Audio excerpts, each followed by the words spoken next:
Alright, y'all, I'm about to tell y'all story time, right? This story time,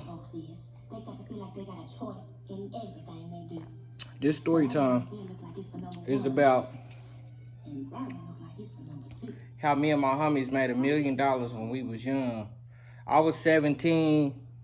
Everybody else was a little older than me, like 18, 19, early 20s, shit like that. It was a crew of us, right? So we was making fake checks. We had we was making we was copying businesses, local businesses. We was copying they name and address. We didn't some of the checks we didn't even know what they looked like.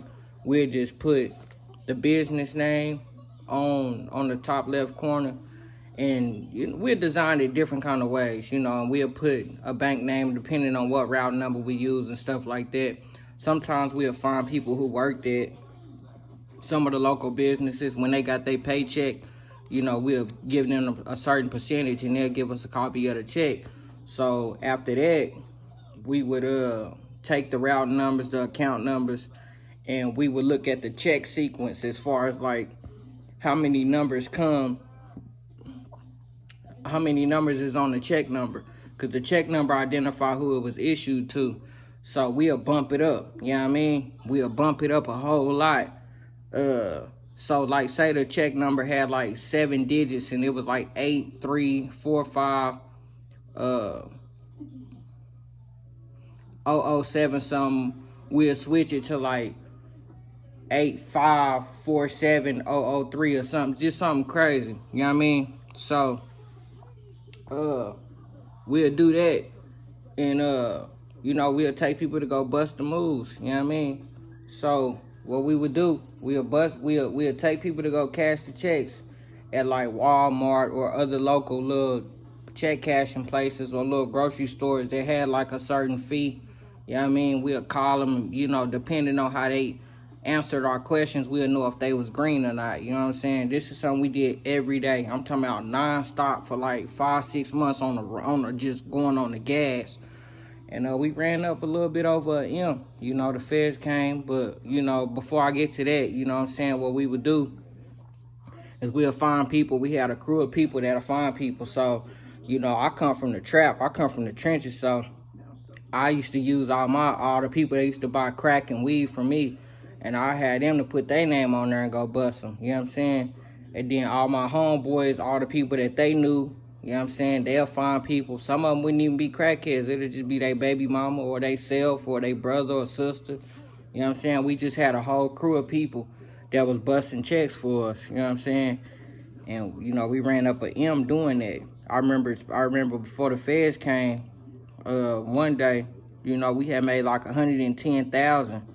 You know what I'm saying? Because we was making college refund checks. This was like in March.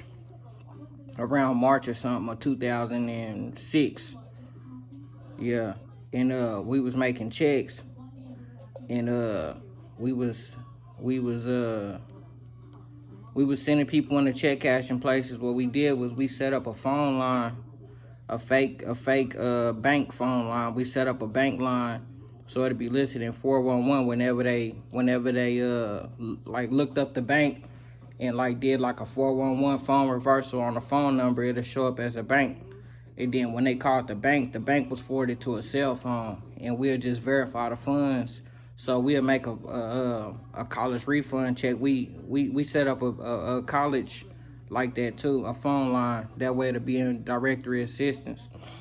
And whenever they call the bank, you know what I'm saying, we'll be the bank and we'll verify the funds. So if we put 8,000 on that check or 9,000 or whatever, and they call us to verify, we'll tell them, yeah, those funds is clear. It's available. It'll clear at this time. You know what I'm saying? So it got to a point where we was busting so many, they quit calling. You know what I'm saying? And they had ran out of money at the check cashing place. So what they would do is, because check cashing places make a fee, so I think this one was making like 1% or 3% of whatever we was cashing. You know what I'm saying? So if you go in there with a $10,000 check, 3% of that is 300. You know what I'm saying? So they making $300 a check or a little less. You know what I'm saying? And we sending multiple in there. They happy. So what they was doing was they'll take our check and then the fake one, and then they'll write us a real one from them to the bank that they do business with, and they'll just minus the fees of whatever it was that they was gonna give, that they was gonna take out if they would have did it in cash. And then so what we was doing, the people was taking those checks, they was basically turning in fake ones or trading in fake ones for real ones. You know what I'm saying? And then they'll go to the real bank that check was issued on and cash it out. You know what I'm saying? And then we had man, we had so many moves we was doing with that, you know what I'm saying? But that's how we ran up a whole lot of bread. You know what I'm saying? Like all over the city, we had everybody cashing checks. Like it was crazy. Oklahoma City had never seen nothing like that. You know what I'm saying? And then all blacks. It was all blacks too. You know what I'm saying? So for one, we was all young as hell, teenagers basically, most of us. For two, we was black. You know what I'm saying? So that federal prosecutor, he hated us. You know what I'm saying? I didn't really know what I was getting into when I was doing it, but you know, like I said, I come from the trap. So, you know, to start seeing money like that, you know, where you can give somebody a check, they go take it to their bank and then just cash it off the rip, especially if they've been with that bank for a long time. It was easy. Like it was life changing. You know what I'm saying? Like I started being able to buy what I wanted to, do what I wanted to. Could nobody tell me nothing. You know what I'm saying? It was lovely, especially to be so young. It was short lived too because, you know, like I say, 5-6 months later the feds came. It wasn't long. I mean, because the people I was dealing with, they already was, you know, doing their thing, but we teamed up with our partners and they was already being watched. So they brought the heat to us, you know what I'm saying?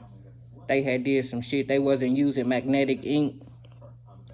And one of the baby mamas of them, her mama worked at Walmart. And they had passed like 90,000 in fake checks at Walmart. So when they did the forensics and stuff, the feds, they seen that it wasn't no magnetic ink on those checks. So they wondering like, well, when y'all cash these checks, they got to go through a scanner. If it don't scan, it's not going to read, which in turn means they not going to cash it. So it got to be an inside job. So she broke, basically, and was like, yeah, I was involved with the BAM. She knew his name because her grandbaby was the father of, you know, her grandbaby was the child of one of them. So she knew who he was because he was the father of one of the grandbabies of hers. You know what I'm saying? So you know, his baby mama and her, you know what I mean, basically gave up him and his brother, and they was watching them. And then with them watching them, when we start fucking around, they start watching us. You know what I'm saying? Them still my niggas, though. You know, it is what it is, but that's what happened. That's how we got jammed up. You know, because there's a lot of stuff that people don't know about, you know, that they don't even know about. This shit old now, but, you know, this shit that I'm talking about, I already did time for this shit, so I'm just speaking on it. But yeah, that's the story time on how we made $1 million with the fake checks, man. That was my introduction to the scam life. That was my introduction to the fast money. That was my introduction to doing what I wanted to do. Young, living with my partners. We was roommates, you know what I'm saying? I met my baby mama, she was 21, I was 17. I was grown, though. I was like an adult, you know, with the homies thugging. I was living my life, you know what I'm saying? I done a lot, y'all. So I'm gonna probably keep dropping stories because I got a whole lot of them. They gonna be in the music too, but I just thought I'd drop that on how me and my team made $1 million doing checks, man. Trust me, it's very possible. I don't advise y'all to do it. You know what I'm saying? This is just for not for educational purposes, but for entertainment purposes only. You know, like, subscribe, share, you know what I mean? Put your comments, share some of your stories. I'm going to keep dropping them. I'm going to keep doing what I do. Ooh. That wine get you loose a little bit. Tap in.